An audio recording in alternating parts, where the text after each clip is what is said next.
Audiovisual Clips.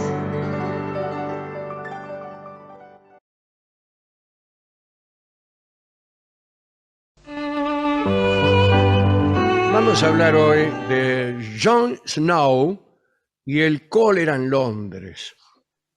En la mañana del 7 de abril de 1853, el doctor Jon Snow fue llamado al Palacio de Buckingham para asistir al nacimiento del octavo hijo de la reina Victoria, eh,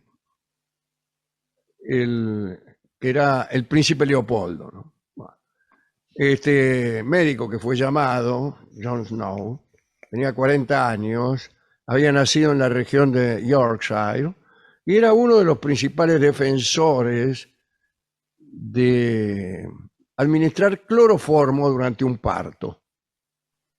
Bueno, muy bien, aquel Bueno, parto transcurrió sin problemas, lo mismo que el de la princesa Beatriz 4 años después, al que también asistió el doctor Snow, eh, y como además había utilizado cloroformo con la hija del arzobispo de Canterbury, la aprobación combinada de la Iglesia y la realeza contribuyó muchísimo a popularizar el uso de la anestesia en general. Aquellos procedimientos hicieron famoso a Snow, famoso y rico en realidad, aunque se lo recuerda por otra cosa, que es la que vamos a contar ahora. El cólera asiático llegó a Gran Bretaña por primera vez en 1831 y se cargó a más de 50.000 niatos. oh, Una segunda epidemia provocó un número similar de muertes en 1848. Cuando la tercera epidemia empezó a diezmar el Soho, eh, esto fue a final del verano de 1854, este asunto seguía siendo un tema de controversia. La mayoría pensaba que el cólera era miasmático, era decir, eh, ocasionado por las miasmas, o sea, por podredumbres que se transmitían por el aire, por el olor. Eso se sí. pensaba también de muchas otras enfermedades. Por ejemplo, la malaria, Ujú. que por eso se llamaba malaria, porque creían que la enfermedad la provocaba el mal aire, el mal aire. Ajá. Después, después se supo que la culpa la tenía un mosquito, el famoso mosquito anófeles, etc. Este asunto de las transmisiones miasmáticas era una opinión apoyada por las dos personalidades médicas más destacadas de la época, Florence Nightingale y Sir John Simon, el oficial médico de la City de Londres. Bueno, estas dos personas decían que, lo mencionado anteriormente, Sí. que cólera y estas enfermedades la causaban mal olor. Pero el defensor más consagrado e influyente de la teoría de las miasmas eh, fue Edwin Chadwick. Bueno, la creencia fundamental de Chadwick era que si conseguías librarte de los olores, te librabas también de las enfermedades. Cualquier olor, óigame bien lo que le estoy diciendo, Sí. cualquier olor equivale a enfermedad, decía Chadwick. Su deseo no era otro que limpiar los barrios pobres y las viviendas que en ellos hubiere, no Ujú. para mejorar las condiciones de vida de sus habitantes, sino simplemente para librarse de los malos olores y con ellos de las enfermedades. Pero a Jon Snow el asunto no le cerraba. Snow desechaba la idea de que simplemente hubiera algo en el aire y sugería que la causa de las enfermedades había que buscarla en otra cosa, en el consumo humano de algo, comidas contaminadas, o en la ropa, o en sábanas infectadas. Sostenía que el brote de 1848 lo habían provocado la llegada a Londres, procedente de Hamburgo, de un marino enfermo y su ropa de cama, aunque le resultaba difícil probarlo. A finales de agosto de 1854, Snow estaba investigando cuando se enteró de que se habían identificado nuevos casos de cólera, pero incluso apenas a unos centenares de metros de donde él vivía, cerca de Sí. Piccadilly. Pensaba que su buen conocimiento de la zona, del barrio, el contacto con los residentes, podían darle las pistas que necesitaba para probar su teoría. Y son lo que aún hacían los médicos en aquellos días. Visitó a los pacientes en sus casas. Fue un acto valiente, ¿no? En su búsqueda de conexiones entre las enfermedades y la conducta humana, se puso él mismo en peligro, pero no se contagió y descubrió todo. Su primera semana de investigaciones murieron más de 500 residentes del Soho. Snow andaba en medio del desastre haciendo consultas. De pronto creyó haber descubierto la causa. La mayoría de los enfermos le dijo que habían retirado agua de la bomba de agua pública que se encontraba en la esquina de Broad Street y Cambridge Street. No solo iban allí a proveerse de agua los vecinos de la zona, sino que también la usaban muchos niños y comerciantes de paso. Además, hubo otras víctimas aleatorias, como los clientes de unos pubs que aguaban la ginebra y el whisky, y también dueños de cafeterías y restaurantes. Snow analizó el agua de la bomba de Broad Street, pero no obtuvo resultados concluyentes. Detectó algunas impurezas a simple vista, pero cuando volvió a examinarlas al día siguiente, había unas partículas blancas algodonosas. Oh, Bueno, hizo un mapa de los afectados, de los enfermos, y concluyó que, salvo algunas excepciones, la mayoría se concentraba ahí alrededor de ese pico de agua. Snow comprobó que el brote no podía explicarse con las teorías miasmáticas, que además tenían la simpática idea de relacionar la enfermedad directamente con la pobreza.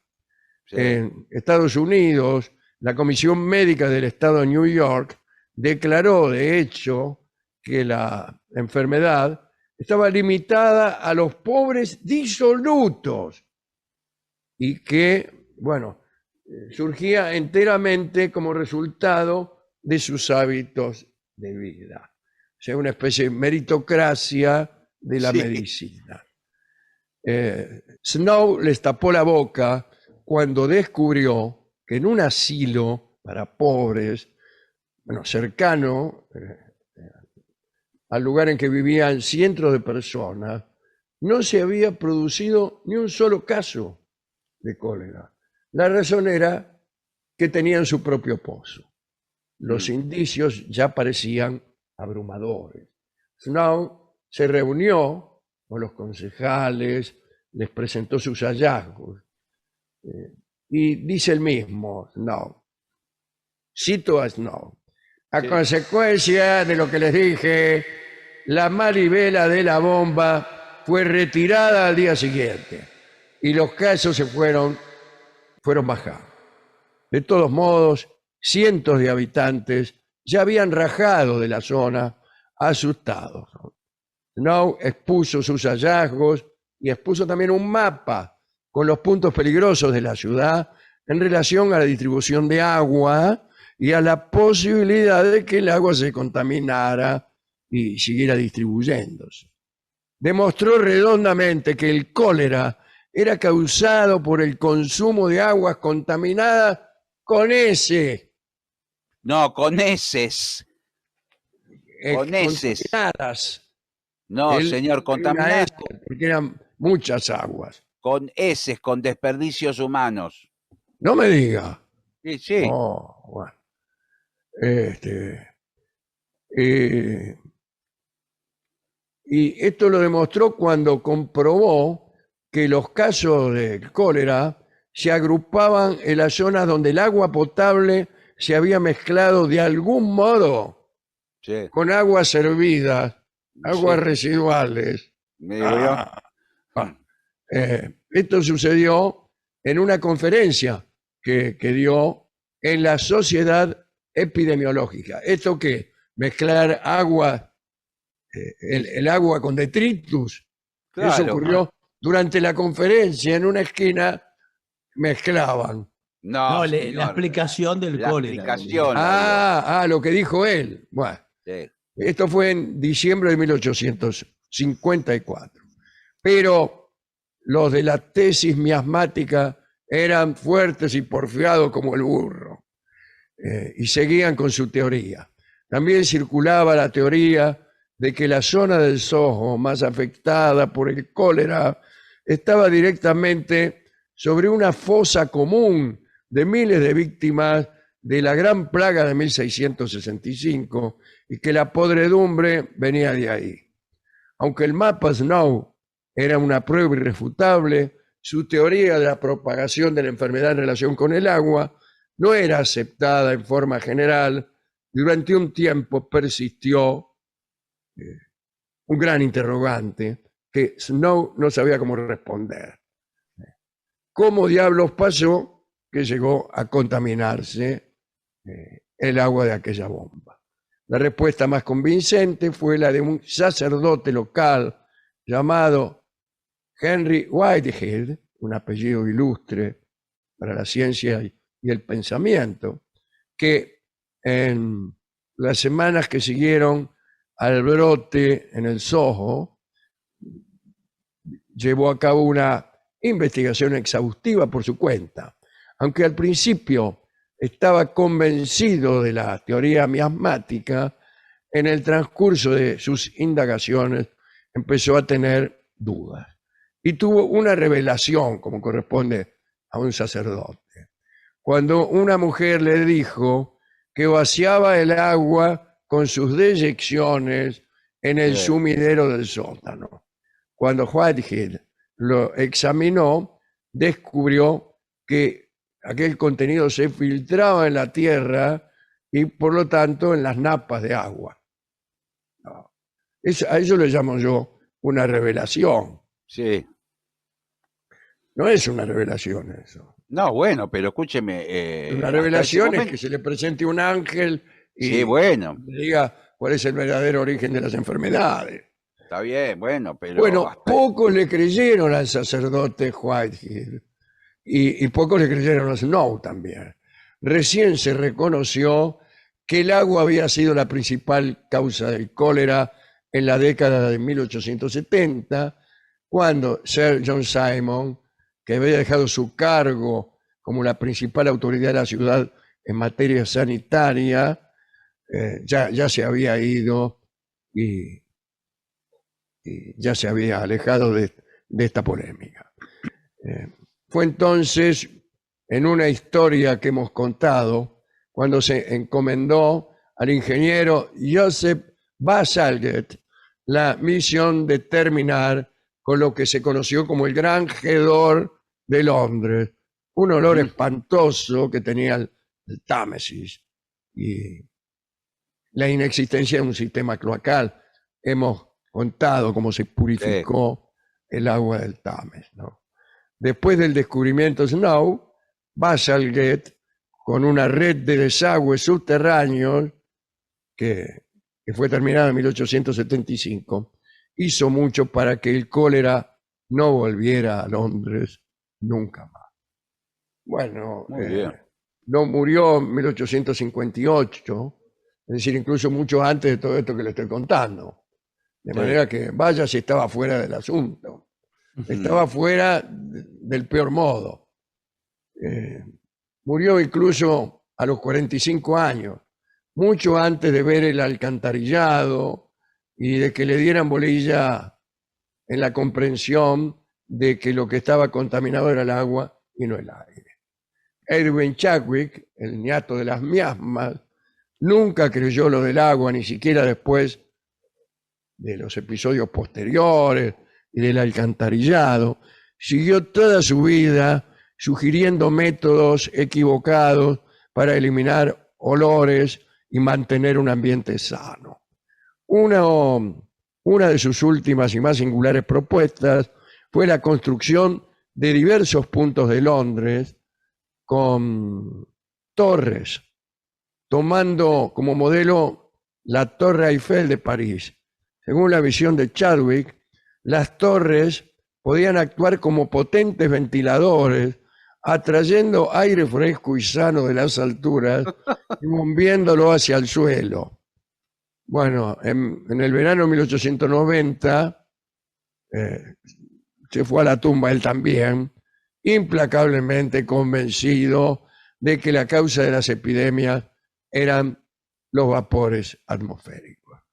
Gente porfiada, Sí, e señor. insistidora como el burro. Bueno, esto es interesante para tomarlo en cuenta en este momento, por si Sí, alguien... que también los hay ahora. Hay también gente convencida de esa o de otras cosas todavía más insensatas que las miasmas de Chadwick.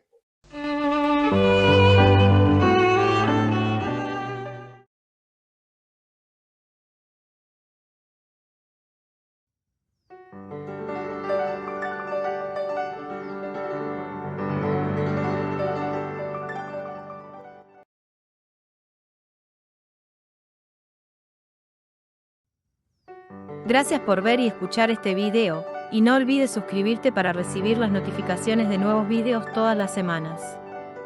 Dale a me gusta si te gustó, y comparte en las redes sociales para que el canal siga creciendo, y trayéndote a los mejores exponentes de las artes audiovisuales.